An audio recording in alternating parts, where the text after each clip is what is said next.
Hello મારી family, Radhe Radhe. તો જુઓ આવી જશે ખેતરમાં, માથામાં નાખી તો મસ્ત તેલ. અને આ રહી અમારી પાછળ મકાઈ જોવા આવ્યા છીએ. શમ કહું, અમારી મકાઈ ભૂંડોએ ભાગી નાખી છે. જુઓ, એટલે હવે ભૂંડભાઈ નો રસ્તો પગ કાઢવો પડશે, મતલબ તાર બાર બોધવા પડશે. અને અમારી મકાઈઓ થોડા બેઠો હશું. હો જુઓ, આ બેઠો હશું મકાઈ પણ ભૂંડભાઈ. અને અમારા ઓબો ને હવે કેરીઓ આવી જઈશું બધી. જુઓ, હા આવી જઈશું. પણ બજારોમાં તો મોટી મોટી કેરીઓ આવી જઈશું ને ઓબોમાં તો આવું આવીશું.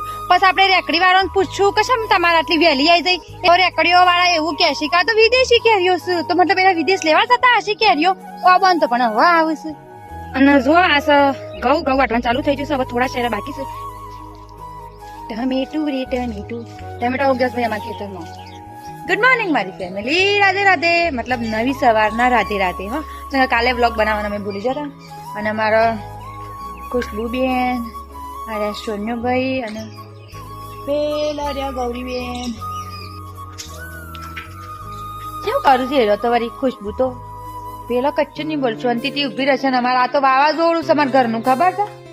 એનું તમે છુટ્ટી મેલો ને એટલે જે જાય ને જાય માં ખુશ. તો જુઓ, કોમ બધું હજી એમની પડ્યું છે. હવે અમે કોમે લાગી જઈશું. શંકરજી હાલ ઉઠ્યા છીએ, તો આપણે આજ માટે આટલું જ રાખીએ છીએ. અને બધા ચા પાણી પી લેજો શાંતિથી. હા, આજા.